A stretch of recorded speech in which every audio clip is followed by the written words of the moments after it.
Percy and the Carnival. It was a beautiful morning on the island of Sodor. All the engines were very excited.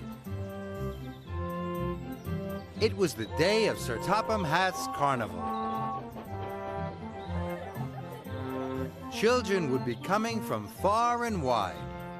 There was to be a special visit from the Chinese dragon. Percy was delighted. He thought the Chinese dragon was the most exciting thing of all. Sir Topham Hatt arrived at Tidmouth. He had come to give the engines their jobs. Edward was to pull the carousel.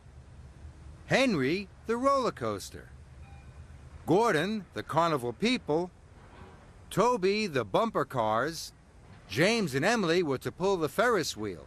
"And Thomas," boomed Sir Topham Hatt, "you are to collect the fireworks and the Chinese dragon." "What's my job, sir?" asked Percy hopefully. "You are to collect coal from the coaling plant. You must fill all the hoppers at the stations," ordered Sir Topham Hatt. "A railway can't run without coal," he added. "This is a very important job." Sir Topham Hatt left, and all the engines were excited. All except Percy. "Coal?" he sighed. And he watched his friends leave for their exciting jobs. Percy felt very left out. Percy chuffed sadly over to the coaling plant. This didn't feel like an important job at all. When Percy arrived, he could see a long line of freight cars. "I wish I was pulling something exciting," grumbled Percy. "Not boring old coal cars." Percy buffered up and pulled out of the depot. Percy stopped at a signal by a school. Toby puffed past, pulling a load of bumper cars. The children in the playground clapped and cheered. Then Edward chuffed by with the carousel. The children cheered even louder. Percy thought that Toby and Edward were having a wonderful time. Then an idea flew into his funnel. Maybe Toby and Edward need some help. "Helping my friends is much more important than delivering coal," he wished. So Percy didn't deliver the coal. He left his coal cars, and he steamed after his friends as quickly as he could. Toby and Edward stopped at a red signal. Percy puffed up alongside. "Do you need any help?" he tooted hopefully. "No, thank you, Percy," puffed Toby. "We can do it," chuffed Edward. Percy was disappointed. Further up the line, Percy saw Emily and James. They were taking the Ferris wheel. "That looks like fun," tooted Percy. "I'm sure they'll need some help." Percy caught up with James and Emily. "This is going to be the biggest wheel ever," puffed Emily. Emily and James were having a splendid time, but James and Emily didn't need help either. Percy was upset. Then Percy saw Gordon waiting at a junction. Gordon was pulling the carnival people, but he didn't need any help either.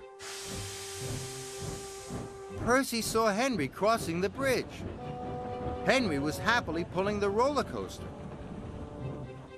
Finally, Percy saw Thomas waiting at a signal.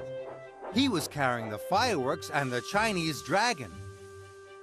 "That looks like the most fun of all," gasped Percy. But even Thomas didn't need any help. Percy was more disappointed than ever.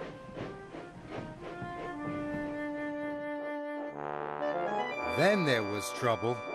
Percy had spent so much time trying to help everyone else that he hadn't delivered any coal. Percy saw James. He looked very sad. "There's no coal at the stations," he wheezed. "We've all run out of coal." "Bust my boiler," cried Percy. "If the engines don't get some coal, the carnival won't open. All the children will be sad, and it's all my fault." Percy knew what he had to do. He had to pick up his cars and deliver the coal as quickly as he could. Percy wheezed all over the island, delivering coal to his friends. Soon, everyone's boiler was bubbling and their pistons were pounding. The engines were back on track.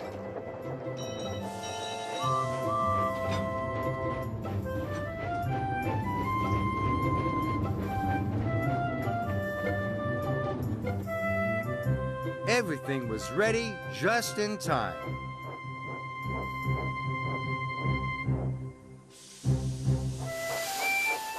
Percy finished his last delivery of coal and arrived at the carnival as the fireworks began. The rockets soared. The band played, and the Chinese dragon danced.